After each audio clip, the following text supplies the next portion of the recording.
राजधानी भोपाल सहित पूरे मध्य प्रदेश में एक बार फिर से निजी व सरकारी स्कूल खुलने शुरू हो गए हैं। ऐसे में हर साल की तरह इस बार भी मध्य प्रदेश के कलेक्टरों ने गाइडलाइन जारी करते हुए कहा कि किसी भी स्कूल संचालक को अभिभावक पर दबाव बनाने नहीं दिया जाएगा कि वो निर्धारित दुकान से ही बच्चों के लिए किताब, कॉपी, ड्रेस इत्यादि खरीदे। लेकिन राजधानी भोपाल के नारायण स्कूल द्वारा इस पूरे मामले में एक कदम आगे बढ़कर ही काम किया गया। उनके द्वारा स्कूल के पास एक दुकान जिसमें पहले हेयर ट्रांसप्लांट और हेयर सैलून संचालित होता था, उसे किराए पर लेकर अपना एक ही व्यक्ति उसे दुकान में रेट लिस्ट के साथ बैठा दिया है और अभिभावकों को वहां से बच्चों के लिए यूनिफॉर्म व अन्य सामान दिया जा रहा है, जिसकी मनमानी कीमत भी वसूली की जा रही है। मध्य प्रदेश कांग्रेस के प्रवक्ता विवेक त्रिपाठी द्वारा इस पूरे मामले में पहले एक स्ट्रिंग ऑपरेशन किया गया, जिसमें वो स्वयं अभिभावक बनकर दुकान पर पहुंचे और उनके द्वारा एक शर्ट खरीदी गई, जिसकी बाकायदा रसीद भी उन्होंने ली। इस पर कोई जीएसटी नंबर नहीं था। वहीं दुकान पर बैठे व्यक्ति ने बताया कि जितना सामान बिक जाएगा वो ठीक है, बाकी सब कुछ वापस नारायणा स्कूल चला जाएगा।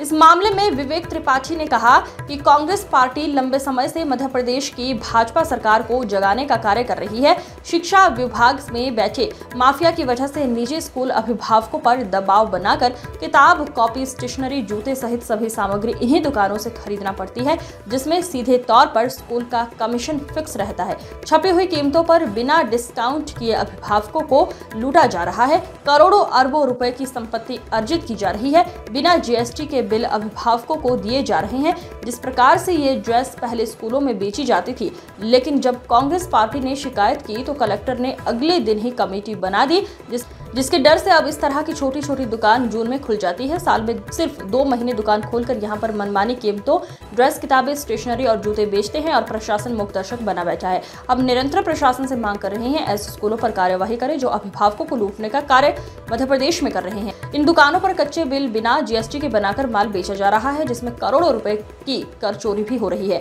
प्रशासन आखिरकार क्यों मूकदर्शक बनकर बैठा है? इस मामले में प्रशासन को जवाब देना पड़ेगा। इस पूरे मामले में हम जल्द ही न्यायालय की शरण भी जाएंगे। जो कार्यवाही करवाई मध्य प्रदेश में जबलपुर कलेक्टर महोदय ने की थी, वह कार्यवाही बाकी कलेक्टर अन्य जिलों में क्यों नहीं कर रहे हैं? प्रशासन के द्वारा कार्रवाई नहीं करने की वजह से शिक्षा माफिया के हौसले बढ़े हैं, जिससे कि वो अभिभावकों को खुलेआम लूट रहे हैं और यहाँ तक कि किसी भी तरह से अभिभावकों की सुनवाई भी नहीं हो रही है। कोई प्लेटफॉर्म अभिभावकों के पास नहीं है जहाँ वे अपनी व्यथा को बता सके और इस लूट के खिलाफ आवाज उठा सके। हम इस पूरे मामले को लेकर कलेक्टर से शिकायत किए हैं। हम नारायणा स्कूल के खिलाफ एफआईआर की मांग करते हैं और अगर एफआईआर नहीं हुई तो हम न्यायालय के शरण में जाएंगे।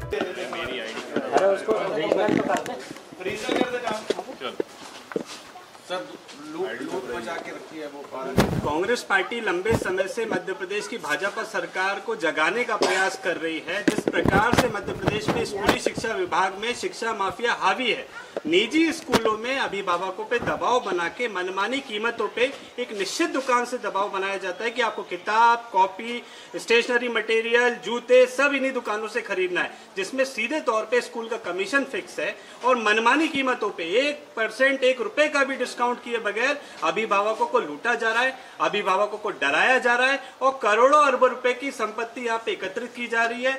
बगैर जीएसटी के बिल इस प्रकार से अभिभावकों को दिए जाते हैं। इस प्रकार से ये जो ड्रेस है ये पहले स्कूलों में बेची जाती थी।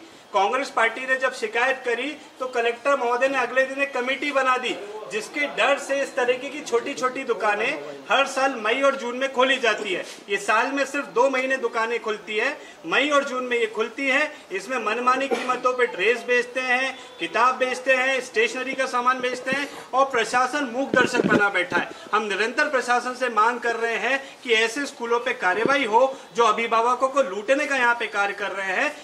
अरबों रुपए पूरे मध्य प्रदेश से एकत्रित किया जा रहा है, जिसमें करोड़ों रुपए की तो कर चोरी है और प्रशासन क्यों मूक दर्शक बना बैठा है, इसका जवाब शासन प्रशासन को देना पड़ेगा। हम इस पूरे मामले को लेके जल्दी माननीय न्यायालय की शरण में जाएंगे।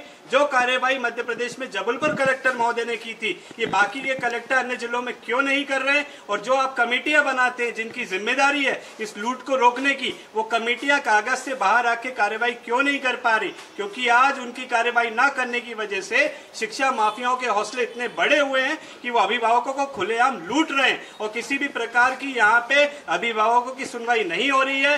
कोई प्लेटफॉर्म अभिभावकों के पास नहीं है जहां वो अपनी व्यथा को बता सके और इस लूट के खिलाफ में अपनी आवाज उठा सके। हमने इस पूरे मामले को लेकर कलेक्टर महोदय से भी शिकायत की है और हम स्कूल के खिलाफ में एफआईआर की मांग करते हैं। अगर एफआईआर नहीं हुई तो हम माननीय न्यायालय की शरण में खुद जाएंगे। कौन सा स्कूल है ये नारायणा स्कूल का मामला है। मध्य प्रदेश की राजधानी भोपाल में शासन प्रशासन की नाक के नीचे एक निजी स्कूल जिसका नाम नारायणा है, पहले वो स्कूल से अपनी ड्रेस बेचता था।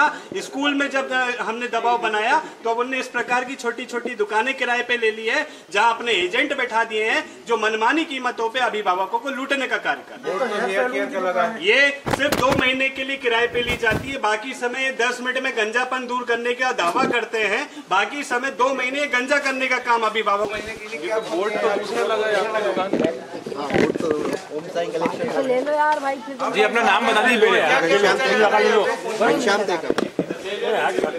भाई वो उसकी आईडी दबेगी तो बार-बार बोल। अरे आईडी दबा वो लिस्ट दी है ना स्कूल ने लिस्ट दी है, इसी हिसाब से बेचना पड़ेगा। तो स्कूल की तरफ से? हाँ स्कूल की। तो आप स्कूल की तरफ से ही? नहीं हमारा कुछ नहीं है, हमें स्कूल ने दी है बेचने के लिए। अच्छा, स्कूल ने दिया। ये तो बाल की दुकान है, हेयर कटिंग की दुकान है, यहाँ पे स्कूल में लिखा हुआ है, तो ये कैसे स्कूल का? कौन से स्कूल का है सर? ये माल जो बच जाएगा ये कहाँ जाएगा सर? ये माल बच जाएगा कहाँ जाएगा? ये स्कूल ये में? वापस स्कूल जाएगा। कौन से स्कूल? नारायण नारायण जी। तो उसी ने आपको बोला कि यहाँ दुकान खोली और ये बेचिए? उन्हीं का माल है। अच्छा, उन्हीं का ही उन्हीं माल। का माल है टोटल। आप सिर्फ बेचने के लिए बैठे हैं? बेचने के लिए। तो आप एक काम कर्मचारी हैं उनके? जी। अच्छा, ठीक है। या फिर कमीशन तय किया गया? अब जो भी हो भाई साहब को मालूम होगा, अपन ये बिना काम करते हैं। जीएसटी का बिल दे रहा है? हाँ जो बिल दिया गया मुझे वही काट रही है। ठीक है, चलो नाम बता दो। घनश्याम तेका। चलिए धन्यवाद।